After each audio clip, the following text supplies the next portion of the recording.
one at a time. We ask that when your name is called, you go out into the hallway and take your place at the speaker's podium where the center doors are located. When it is your time to speak, a staff member will come up to you and obtain copies of your testimony. Ms. Jones, please proceed with calling our first speaker. Thank you so much, Mr. Sumter. Our first three speakers are Marilyn Gerthofer, Jenny Croft, and Mr. Larry Ehrlich. Ms. Gerthofer?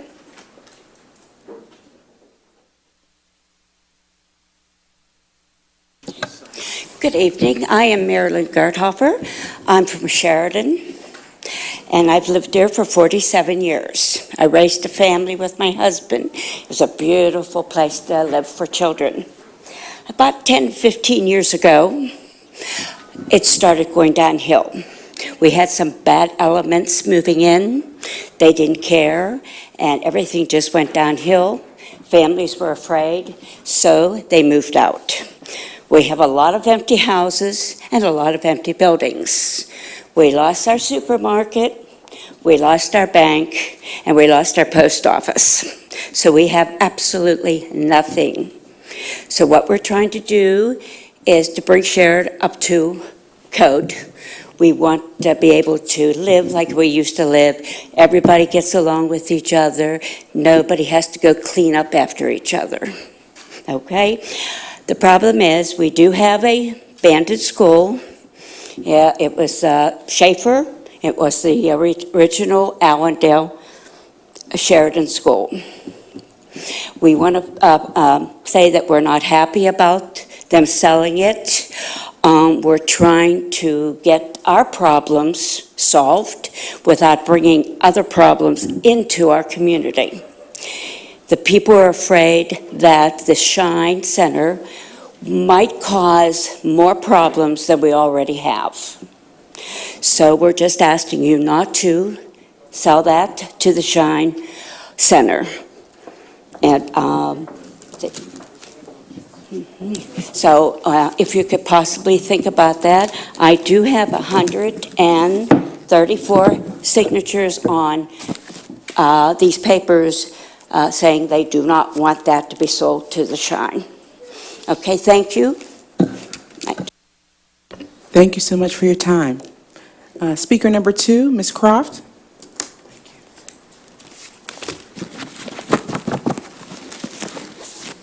I need to get that back.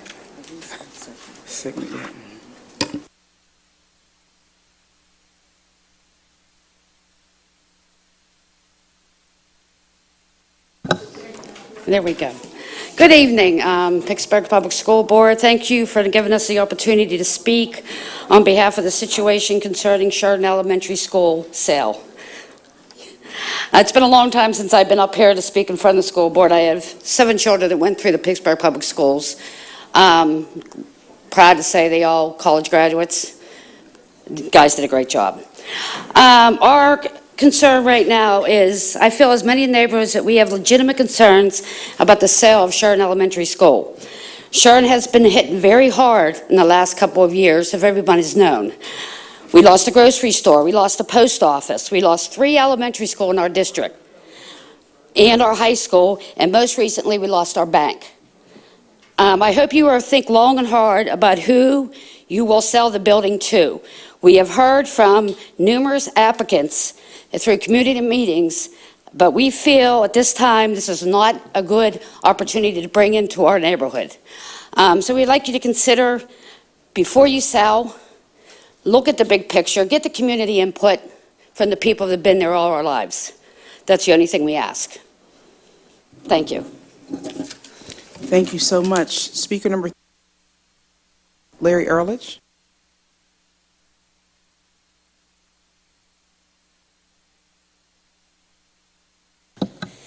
Good evening, ladies and gentlemen. I'm Larry Ehrlich, and I'm chairman of Northside Leadership Education Committee. I came here tonight, as I have in the past, because I believe in public education and I worry about its well-being.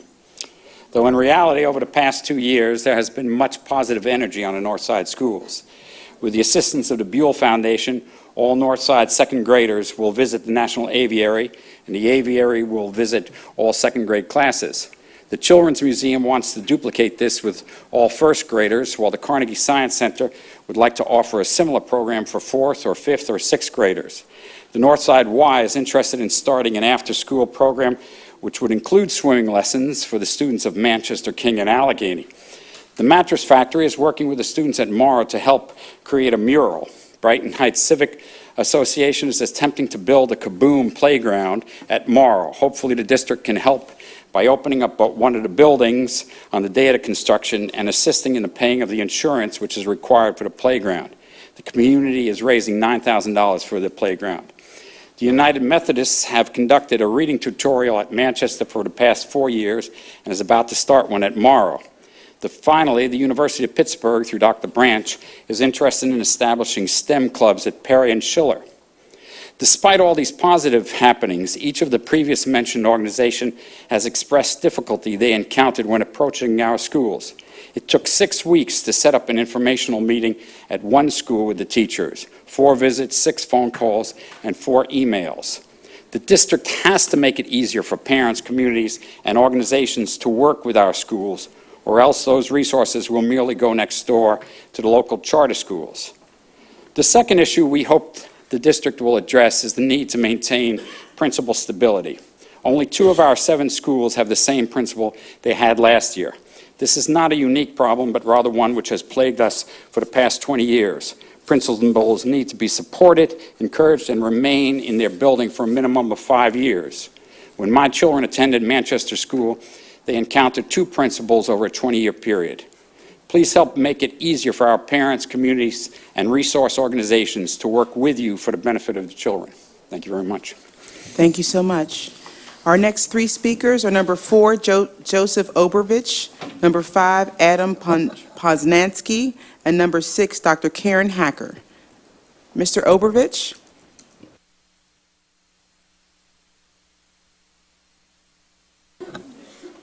Good evening. Thank you very much.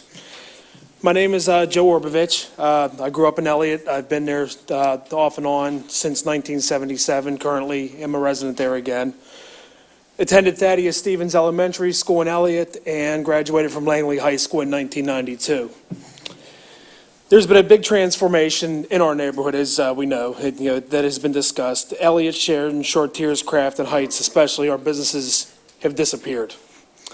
With the closing of Westgate and Broadhead, that brought a lot of people from those areas into our neighborhoods, and unfortunately, they brought them from the projects into our residential areas, into single-living homes, without really the education that they truly needed to survive in an environment like that. What was once affordable housing in our area has now become abandoned buildings. Another issue that we have in our area is we have a lot of, the generation of the babies having babies. We're almost to a point where babies are having babies that had babies are now having babies. We have a lot of uninvolved parents, and who are raising these children. Unfortunately, as we all know, if it's not their parents, it's going to be the streets. I would like to ask that you support the following proposals for the vacant schools, those being the Pittsburgh Spice Company, the Meter Room at Thaddeus Stevens, and the Shine Center at the Sheridan Elementary.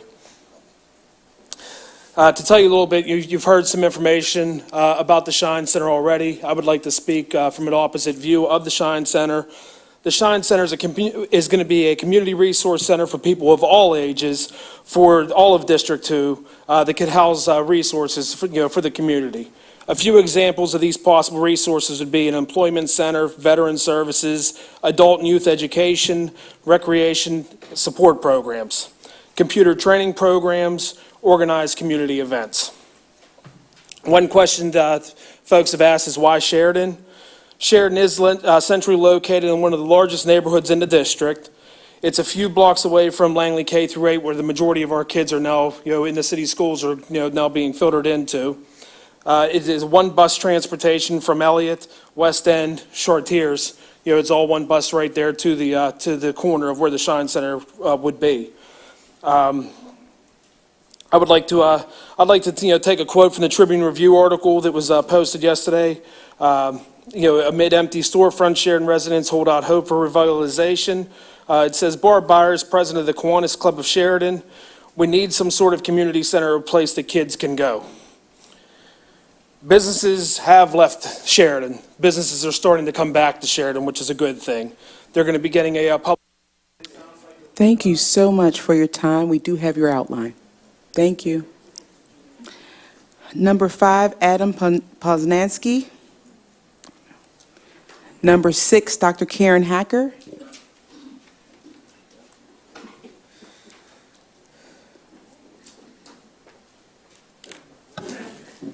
I'm Dr. Karen Hacker. I'm the director of the Allegheny County Health Department. I'm also a resident of Pittsburgh.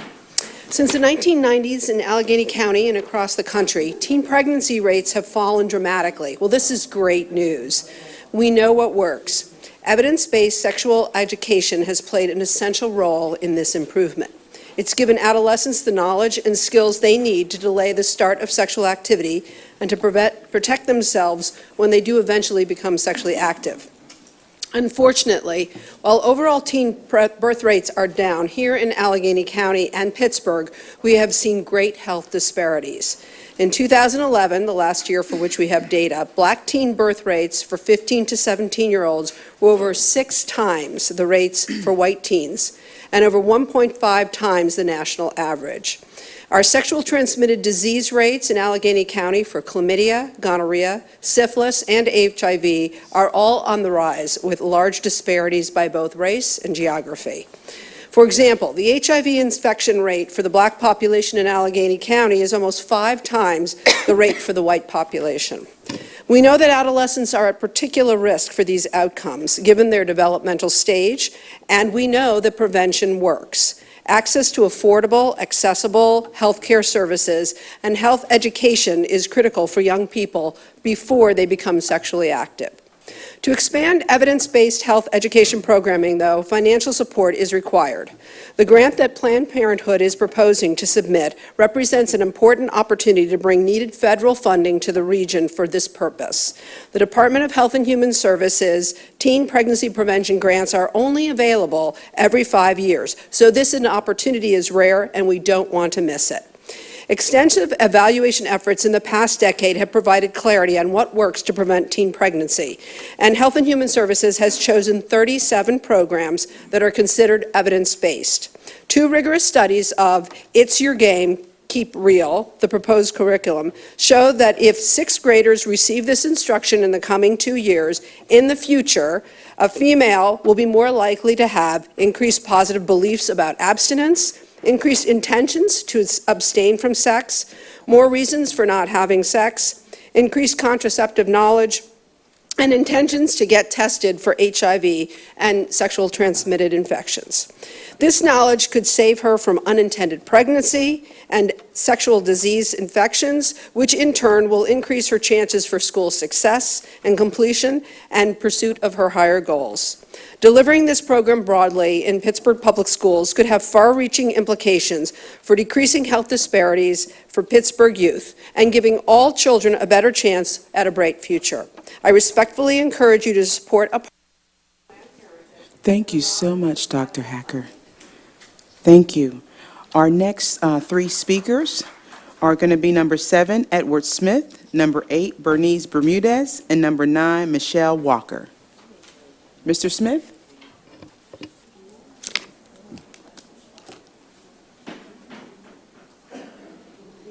Is this his? On behalf of myself and several longtime Sheridan residents, I would like to address the possible sale of the abandoned school on Avondale Street in Sheridan. It has been brought to our attention that an organization dealing with troubled youth wants to convert part of this building into a meeting place for these people. Before I endeavor to voice our objections to this idea, I would like to let you know how history has influenced our thoughts on this matter. Sheridan used to be a wonderful and pleasant community. I personally lived there for 75 years. Then a few years ago, politicians decided that Sheridan would be a great place to place housing. Many of our friends and neighbors warned us of the coming problems and left Sheridan and left Pittsburgh. This resulted in many abandoned houses and the proliferation of absentee landlords, which led to the further deterioration of many sections of our neighborhood. I know that HUD housing has helped many deserving people, but it also brought problems. Crime has increased to the point where many of our neighbors are living in fear in their own homes and are afraid to walk the streets. Litter and blight have increased dramatically. Some of us decided to stay or couldn't afford to leave. There are still some nice sections left in Sheridan. We still love Sheridan and hope the decay will stop and maybe be reversed. There are many wonderful homes available at very attractive prices. Sheridan is in a very convenient location and should and could be a very desirable neighborhood again. It would be wonderful if we could attract hardworking, tax-paying families to our area. We are concerned that the misuse of the Bacon School, that is a meeting place for troubled youth, could probably would result in more flight from Sheridan and Pittsburgh. To provide a meeting place for difficult teenagers would result in increase in groups of them walking the streets to and from the facility. And I think we all realize that when troubled teenagers congregate in groups, they are more likely to cause problems. When a facility for the use of young people was tried in the past, it resulted in violence and drug activity, and it was discontinued. I am also concerned with the message that we would be sending. We would be telling people that Sheridan is a place filled with troubled teenagers, and who would want to move to a community with that reputation? I realize that it sounds like I don't care about the plight of young people, but I do. I would like to see them grow up in a safe community surrounded by and being influenced by decent, hardworking families. I think we should stop spending our time and monies, we should start spending our time and monies encouraging wholesome families to move to Sheridan. Thank you so much, Mr. Smith. We have your testimony. Thank you. Number 8, Bernice Bermudez.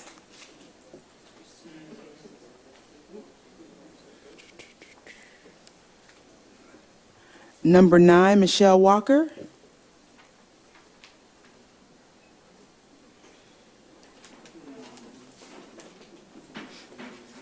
Thank you. Hi, my name is Michelle Walker, and I will be advocating for Pittsburgh Fulton to become a full magnet school. I have 4 children that go to Pittsburgh Fulton, and so I advocate for Fulton Academy to become a full magnet school with the emphasis on French because it would promote cohesiveness and also enable our children the benefits of second language learning that not only helps our students' linguistic abilities, but also their cognitive and creative abilities as well. Learning a second language early and exposing our kids to foreign cultures will better prepare our children to succeed when they enter into an IBM program at Obama Academy, in which Pittsburgh Fulton is the feeder school. School-wide magnet status would promote global citizenship. French is an official language of 28 countries. It is also an official working language of the United Nations, the European Union, and the International Olympic Committee, and is the principal language of the African Union. Fulton is the only Pittsburgh public elementary school where French is an option. Therefore, the French program should be expanded. Becoming a school-wide magnet would also expand opportunities for language learning across the curriculum. Students at other Pittsburgh public elementary language magnet schools are able to infuse all aspects of their curriculum without another language. However, as a partial magnet at Pittsburgh Public Fulton, French students do not have the advantage of having French thoroughly integrated across all subjects. Becoming a full magnet would also help alleviate the overcrowding issues currently facing Pittsburgh Fulton. Larger classes harm student learning and compromises student effectiveness. Magnet status would cap enrollment through weighted preference in the lottery, though weighted preference in the lottery should be given to students from Highland Park, East Liberty, Morningside, and Stanton Heights in order to continue to serve the neighborhood schools. Fulton becoming a full magnet school would enhance our students' abilities and give more language choices to our Pittsburgh public students, which in return create a more rounded, educated, and prepared student for higher education. Thank you. Thank you so much. Our next 3 speakers are Cheryl Dennis, number 11, Pam Harbin, number 12, Archie J. Kimborough.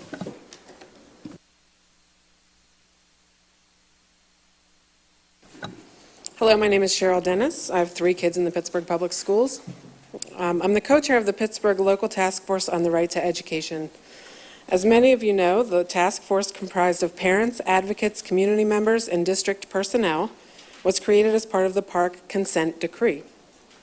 The LTF operates under a mandate at the state and district level to advocate for the education of students with disabilities.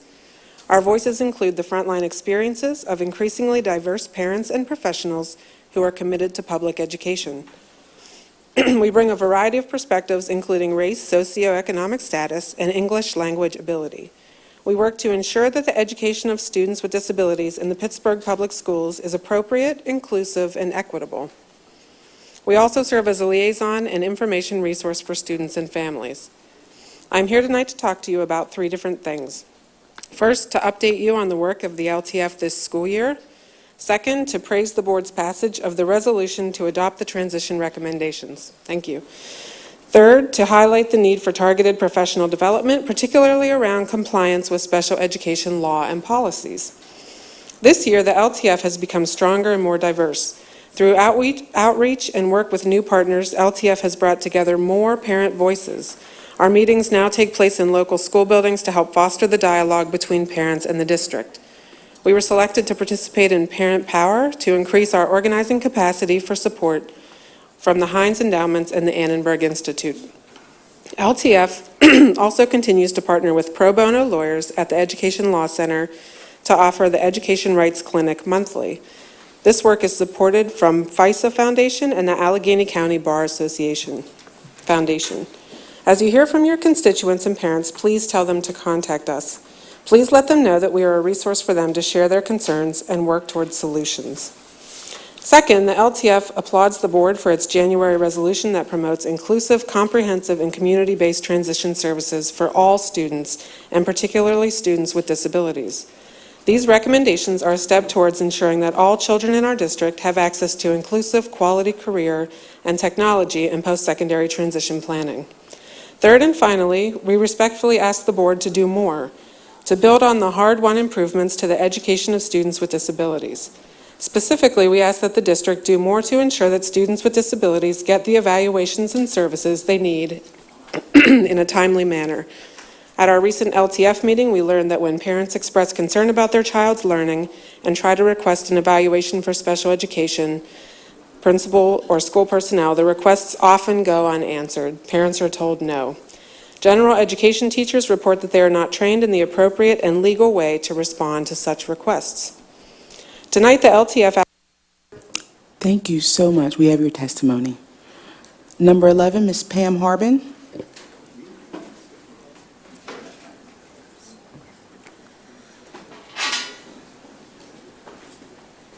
Thank you. This is a first for me. I'm coming to testify about my son and his educational program in Pittsburgh Public Schools.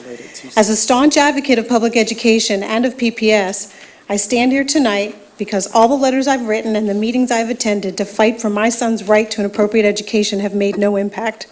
In fact, each year it gets progressively worse, as class sizes have increased and support staff has been all but eliminated. No parent should have to struggle or resort to legal recourse to keep the district accountable for the implementation of individualized education plans.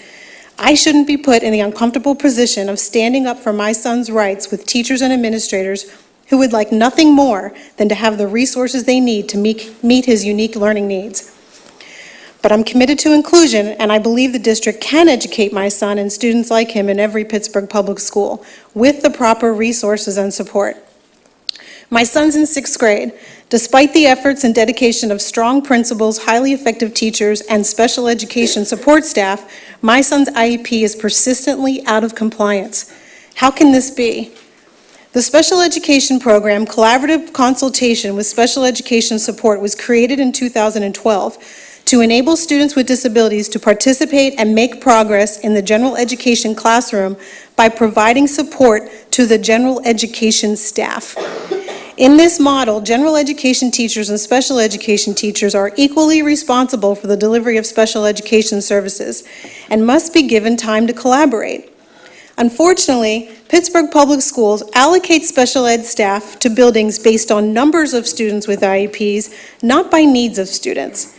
PPS doesn't take into account time special ed teachers need to collaborate with general ed teachers, leaving general ed teachers alone to implement the IEP as best they can. Imagine this. There are 33 students in my son's class, one teacher, no paraprofessional.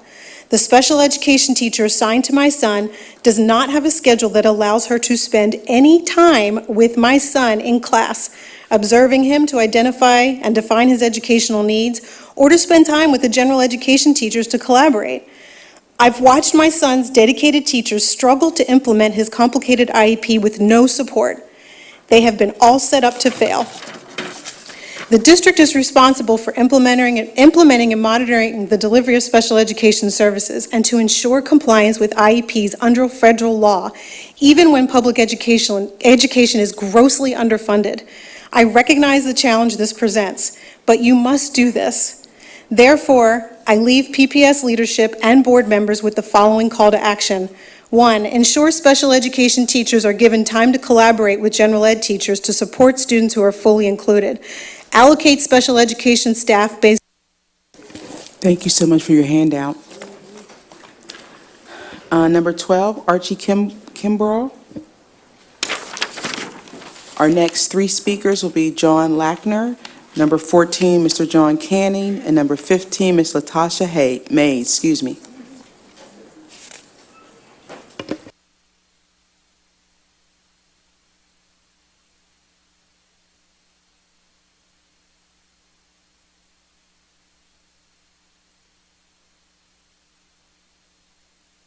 Hi, my name's John Lackner, and I'm here to discuss the Schaefer School business and the nonprofit future options.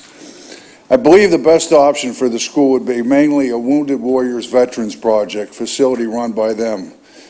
This is well known to the individuals from Sheridan who fought in World War II, Korea, Iraq, Vietnam, and Afghanistan. Over the years, Sheridan has been neglected, overlooked, and forgotten about, just as the Wounded Warriors have been, sadly. Many of our warriors are killed or MIA, and veterans have been maimed, also suffering from PTSD. To the best of my knowledge, 22 veterans suffering from this horrible mental battle commit suicide every day in the U.S. It is now the first time in history the number of suicides are larger than the number of soldiers killed in the actual wars. I have an attached sheet to this too also. Who else deserves a facility like this more than the Wounded Warriors? If there's interest from the Wounded Warrior projects, which I believe there is, that would include psychologists, physical and occupational therapists, I think there'd be a lot of volunteer work all the way around, nominally paid personnel, hopefully also. If the Wounded Warrior vets want to rent out the facility to others, it also should be their prerogative. To the best of my knowledge, the Schaefer School is handicap accessible, has an elevator, a gym, and a cafeteria, 50 parking spaces. It's 30,892 square feet. Be perfect for the project. The issue with the VA hospital is it can take 6 to 12 months to get an appointment with a psychologist, often too late. I will call into the Wounded Warrior projects and see if they're interested, which I heard they were. Again, I'd be more than willing to help in any way, and I've done a lot of creative things to raise a decent amount of money for projects like this in the past. Sheridan has had more than a share of Section 8 homes and other. Presently, there are 185 abandoned homes or foreclosed homes in Sheridan, or 19%.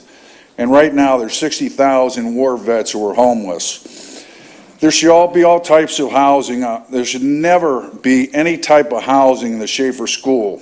I understand the Fourth River Group is trying to sell this property for $250,000 and is owned by the city. It'd be great if the Schaefer School was donated to the Wounded Warriors, a good tax break right off of the school system, which now is approximately $58 million in debt. The city has this prerogative. If the Fourth City LLC found it in their hearts to work with the Wounded Warriors and used half the building for the Wounded Warriors and the other half to rent out for profit, be a win-win for all involved. And on the last subject, when we talk about the SHINE program here, it says to include all of District 2. I think that's a huge mistake. That's Brookline, Beachview, I'll even share. Thank you so much for your time, Mr. Lackner. Thank you. Number 14, Mr. John Canny.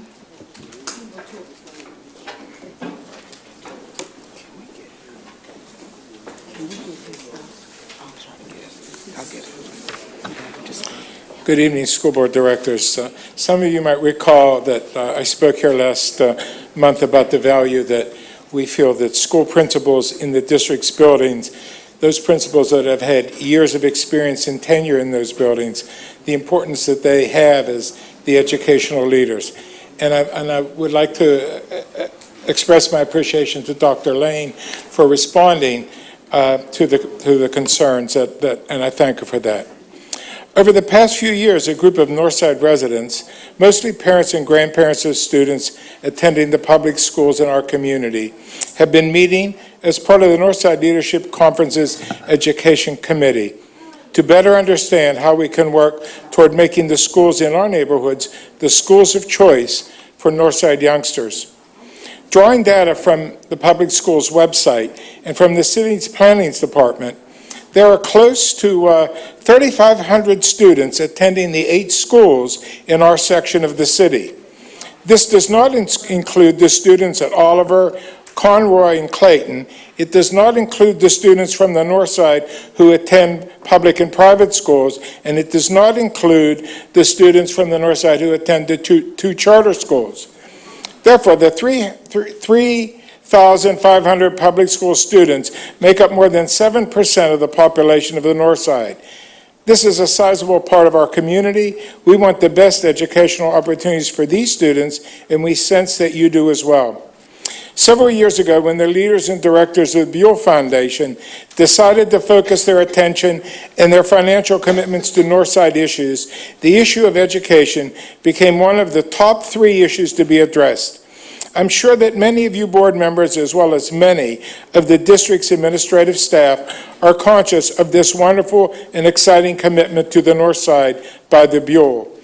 Working with the Buell staff, several of us have been deeply involved in trying to open the doors of the cultural institutions on the North Side to all the students in the North Side schools. And as you heard from Mr. Ehrlich, this is beginning to happen.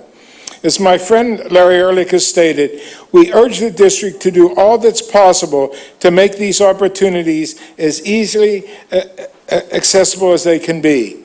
We share with you school directors the desire and the commitment to make all of the schools on the north side and throughout the city a model in linking the successful schools with the communities in which they're located.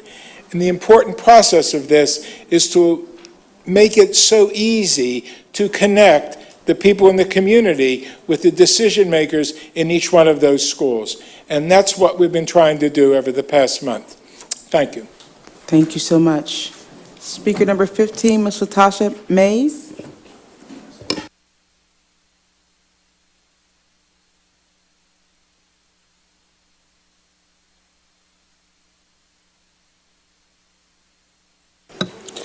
Good evening, school board members. My name is Latasha D. Mays, and I am the founder and executive director of New Voices Pittsburgh, a reproductive justice and human rights organization dedicated to the health and well-being of Black women and girls in the greater Pittsburgh region, but also across Pennsylvania and in Ohio.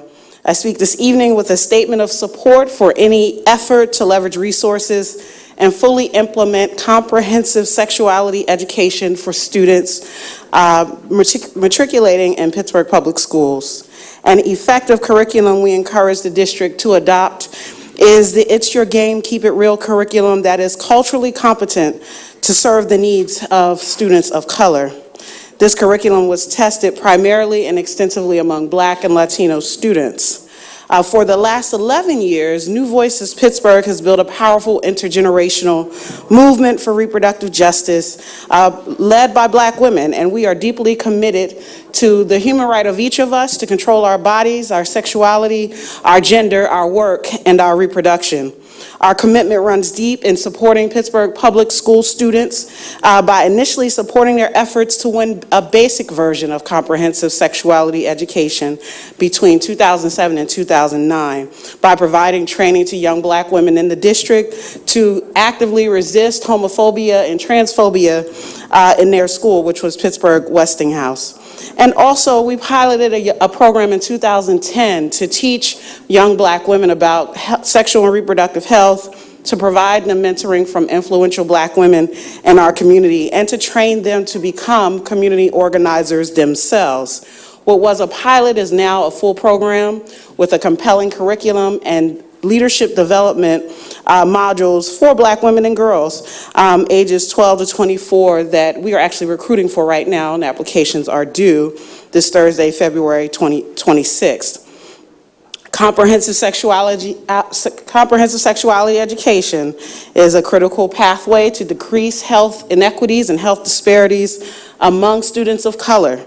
New Voices Pittsburgh knows this from our work, and we are affirmed in research that we were able to conduct through the National Black Women's Reproductive Justice Agenda. It is called African American Voices on Sexual Health, published in June 2013, and it cites that 73% of African Americans believe that teen sexual development is a normal part of growing up, and the best approach is to prepare our students, our young people, with all the information and tools that they need.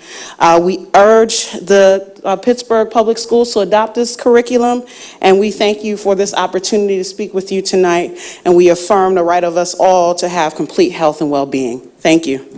Thank you so much. Three speakers will be number 16, Jamil Bey, number 17, Sarah DeLucia, and number 18, Matthew Grove.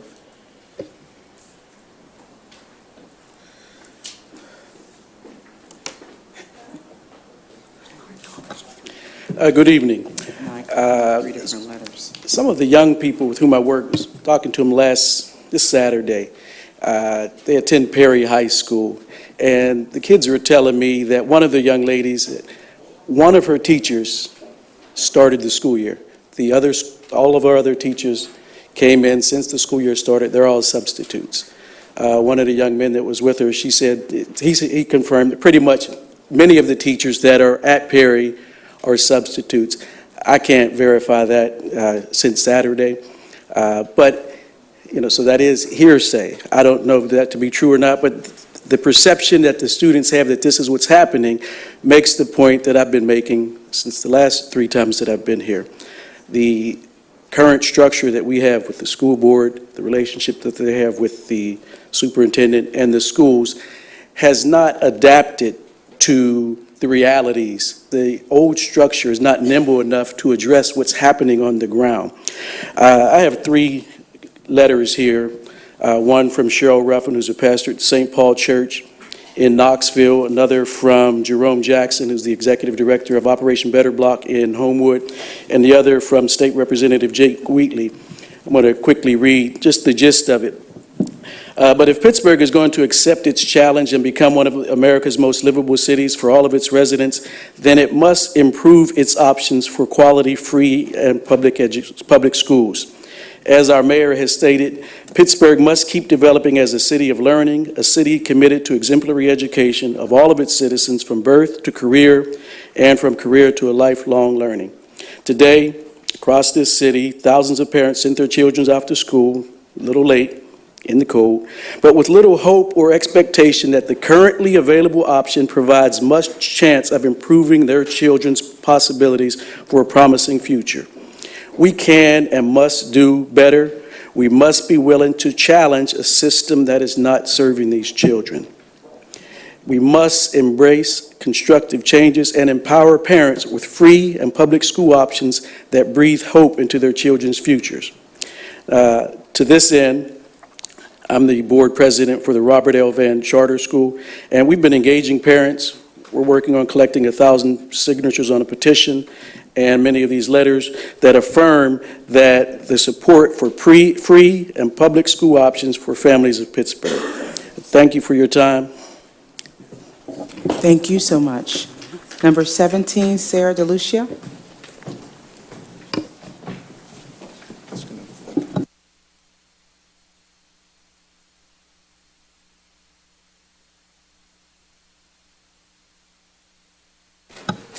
Good evening. My name is Sarah DeLucia, and I'm a parent of a Liberty Elementary student.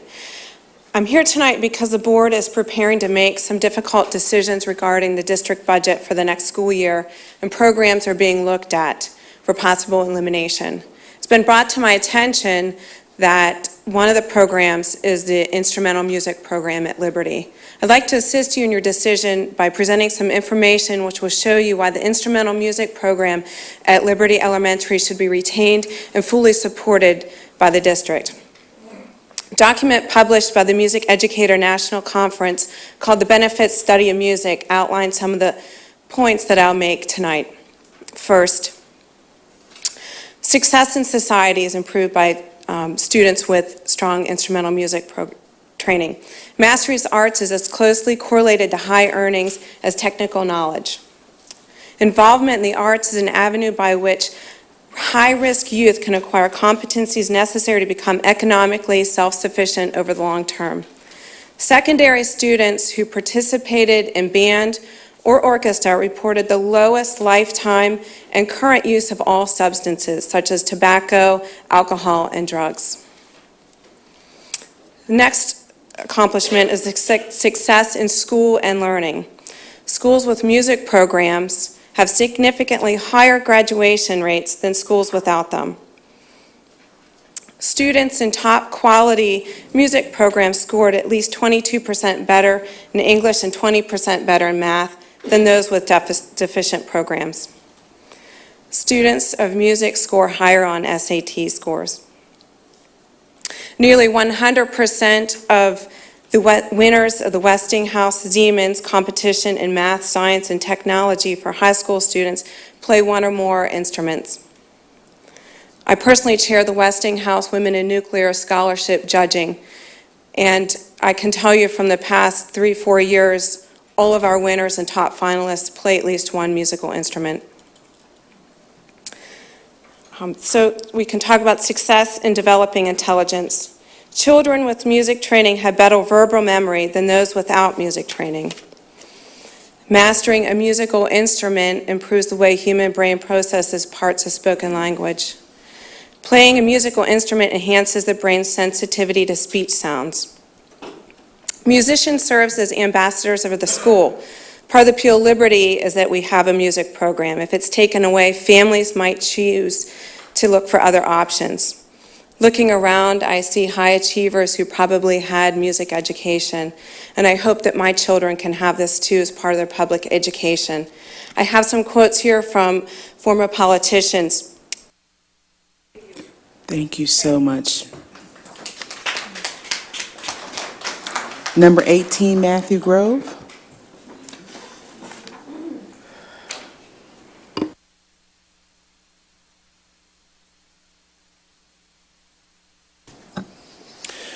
Dear Board, thank you for giving me the opportunity to speak on behalf of several concerned parents about the upcoming budget for Liberty 2015-2016 school year. For the 2015-2016 school year, Liberty was given the okay to add an additional class in the 4th grade, increasing our class in the 4th grade from 2 to 3. This is great news that we can reduce the number of students per class to a reasonable number for this grade. The issue is that we were not given the additional money to fund a teacher for this class. Just to back up a bit and make sure that everyone on the board knows a little bit something about Liberty K-5.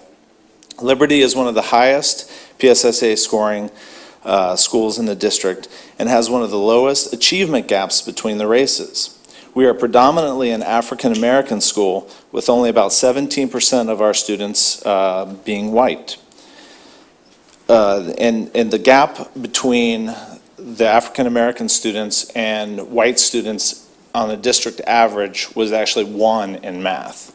So the African American students are performing very well at the school. I believe that this is because of the structure that we have at Liberty and the great, wonderful, and caring teachers at Liberty. I'm hoping that this structure can be continued in the future.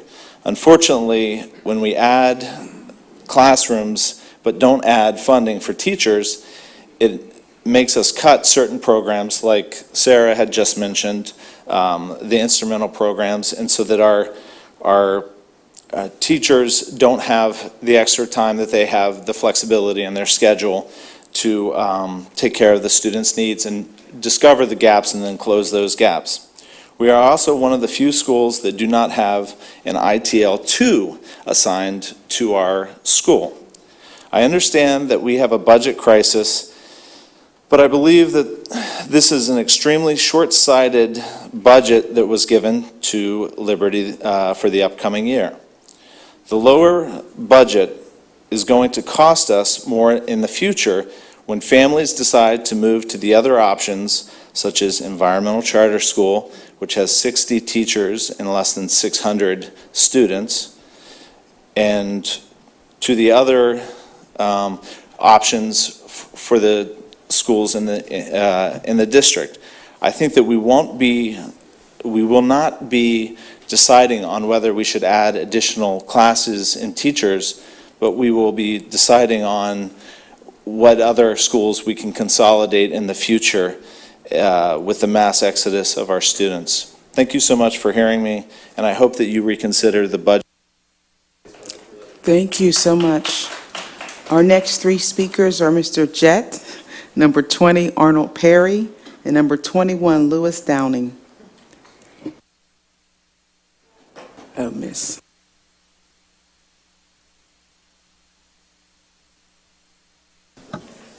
Hello, everybody.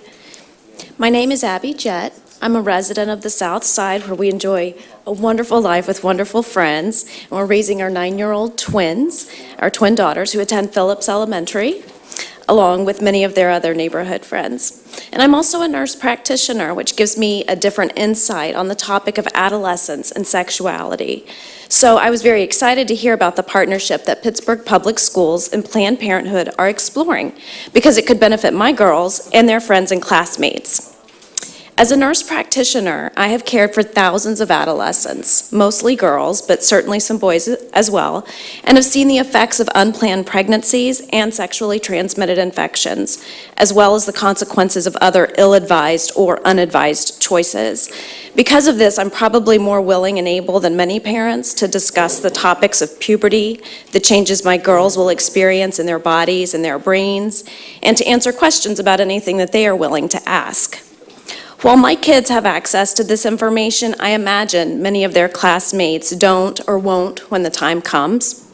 But just because I'm willing to go there as a parent doesn't necessarily mean my advice and knowledge will be received in the same way that it might were it to come from an actual educator. What a great opportunity that this collaboration with Planned Parenthood could provide as a means to learn among their peers in a structured curriculum where topics are treated as any other subject in school. Frankly, not teaching sexuality and decision-making skills gives the indication that these topics are off limits to children. A large number of studies show that the vast majority of parents across political and religious lines agree with me and support comprehensive sexuality education being taught in the schools. The American Academy of Pediatrics, the American Medical Association, and the American Public Health Association agree that comprehensive sexuality education helps to keep kids safe. I also understand that the curriculum in the program that Planned Parenthood proposes will engage and involve parents to a high degree. Parent-student homework activities, hopefully not too many, we have enough, will help start conversations about what the kids are learning in class, and the parent meetings that Planned Parenthood proposes will give parents an outlet and an opportunity to ask any questions. I also understand that an opt-out form makes it possible for any parent to choose for their child not to participate if they don't agree. I look forward to watching my girls grow and change, and when they choose to be sexually active, I would like to know that they have the skills to make good decisions and keep themselves safe, and I hope the same is true for their friends as well. So if you could help us to see the benefits in moving forward with a partnership with Planned Parenthood, it would be wonderful to see this as successful as it could possibly be. Thank you. Thank you, Ms. Jett. Number 20, Arnold Perry.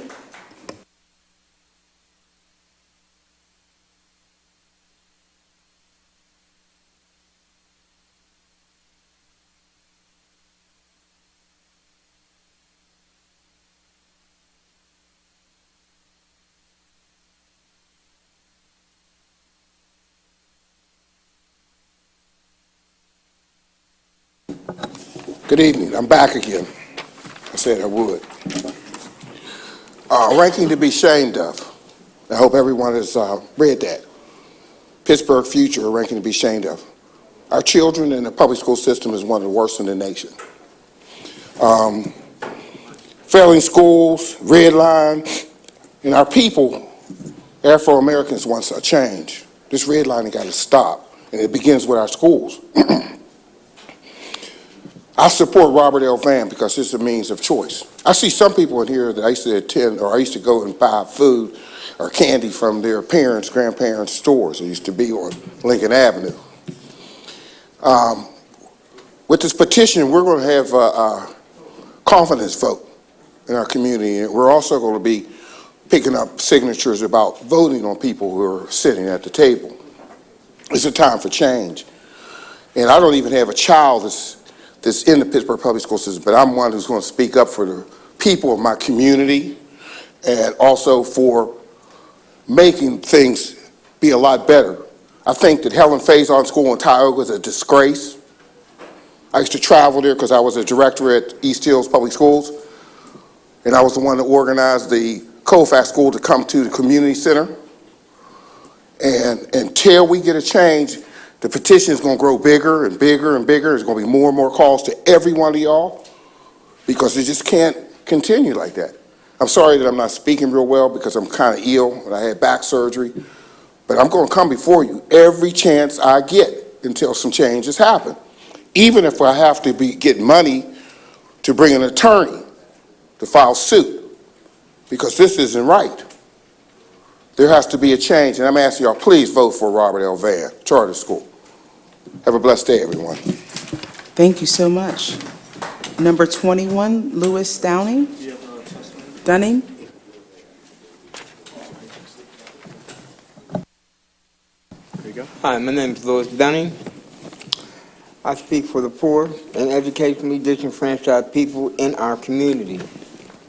I'm working to bring an additional educational choice to our community.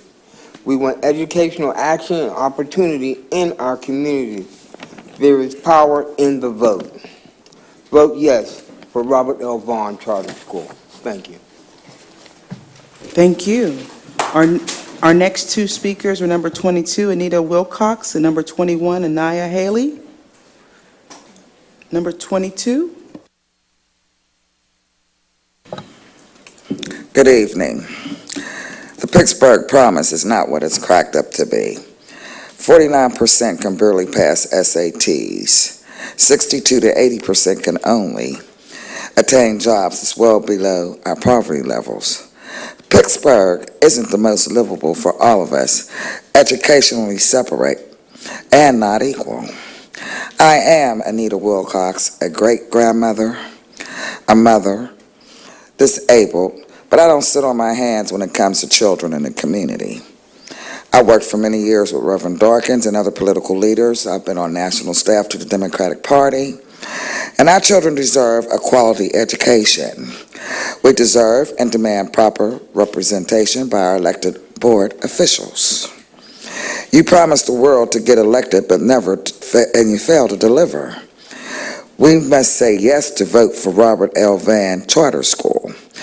Robert L. Vann, the person, was an editor for the Pittsburgh Courier, a political activist and instrumental in instructing and influencing the educational value and standards in our community. Just as we are celebrating 50 years of signing the voters' rights legislation, we will and have the knowledge to know what to do hasn't been done before in recent years. And what might that be? A no. A confidence vote campaign for some of you, just as we have started to collect signatures on petitions and in other matters related to possible negative votes on charters. We will do the same for some of you. We are tired of being ignored. And since I still have a little bit of time, please look into that as well as the Liberty School. I once went to kindergarten playing instruments. I played a flute, clarinet, sax, drums, kalimbas, and I think an educational process in music has attained will help these children go a long ways. And also continue to try to do something with the French, with Fulton, because I also had 4 years of French, thanks to the educational system of Pittsburgh Public Schools. Thank you, and have a good and blessed day. Thank you so much. Number 23, Ms. Haley.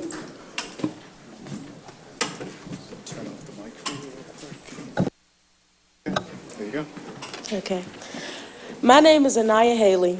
I attend Alderdice High School, and I work with the NLA as a reading warrior. What does being a reading warrior mean to me? Being a reading warrior, to me, means that I change lives. In addition to changing my own life, I also help to change and impact children's lives.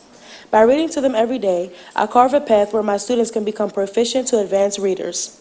In doing so, my students can become well-rounded in all aspects of life. They can understand text and connect text to themselves. Reading to the children helps them to form questions and feel comfortable in asking those questions. I feel confident that by the end of this program, all the reading strategies that we, reading warriors, have learned will be completely instilled into the mind of these children, thus preparing them to be reading at grade level by 3rd grade. I am helping achieve the district's whole child, whole community goal of having all students reading on grade level by 3rd grade by incorporating reading skills taught to us weekly at trainings. Daily, Arsenal Elementary incorporates thick and thin questions into our reading. We also use the 3-2-1 reading strategy, which is 3 facts about the story, 2 questions we have about the story, and 1 quote that we want to remember. We also use books to help the kids learn how to make predictions. These children have taught me the joys of teaching. I feel grateful to be a leader and a role model to them. I am overjoyed with the thought that I could assist these kids at a time in their life when they need it most. As the kids grow, I grow with them. They teach me as I teach them, and I appreciate the loving atmosphere that is created at my site and in this program. Thank you. We'll go back and call the speakers who were not present when their name was called, just to make sure. Number 5, Adam Poznansky. Number 8, Bernice Bermudez. Number 12, Archie Kimborough. He's here. He's here. Okay, good evening. It's my first opportunity to address the school board, so you have to bear with me a little bit. I apologize for my lateness. I was in the process of closing up my child care centers. You'll see the paper coming around stating that I'm the owner of child care centers. My name is Archie James Kimbrough III. I'm the co-owner, along with my wife Christy, of Train Up a Child Daycare Learning Centers. I have lived and worked in District 2, Wingap, Chartiers, and Sheridan for over 30 years, and I'm a graduate of Langley High School. I come before you this evening to present our desire to purchase Sheridan Elementary School, located in District 2. We plan to purchase the school and move in our 3 existing daycare centers that strategically surround the school. This will allow us to provide better services and upgrade our level of child care for the Southwest Pittsburgh communities that we serve. In addition, we desire to provide a senior daycare center and locate our business consulting office also, Kimbrough Development, in the lower level of the school. The upper level of the school will be sectioned off to allow for leased or rented space for needed community services. Train Up a Child Daycare Incorporated, Kimbrough Development Incorporated, and the senior daycare services will be an anchor tenant for the school project. Please note that I have worked with Councilwoman Teresa Kell Smith and the West End Alliance School Repurposing Committee under the direction of Mr. Richard Butler, who used my suggested plan for the school as a test model for their feasibility study, indicated that this could work successfully and enhance the community. Our organization have been providing outstanding child care services for the Southwest communities of Pittsburgh and McKees Rocks for over 18 years. We have cared for thousands of children and has started to serve second generations, children of the children that we have initially started with. And a lot of them have benefited from our programs. My wife and I have advanced college degrees and extensive business experience, along with a passion for service. My engineering and consulting background with the Pittsburgh Public Schools, I was fortunate to help out one summer with some of the renovations on some of the schools. And in the Langley School, helped with that transition to K through 8, and also Bashir. This gives me the ability to adequately. Thank you. Thank you so much for coming. We have your testimony. Thank you. Mr. Sumter, this concludes tonight's testimony. Thank you very much, Ms. Jones. I want to thank everybody for coming out and being engaged with the Pittsburgh Public School District. We ask that you stay engaged and hope to improve that engagement. This evening's public hearing is now adjourned. Thank you, and have a good evening, and have safe travel.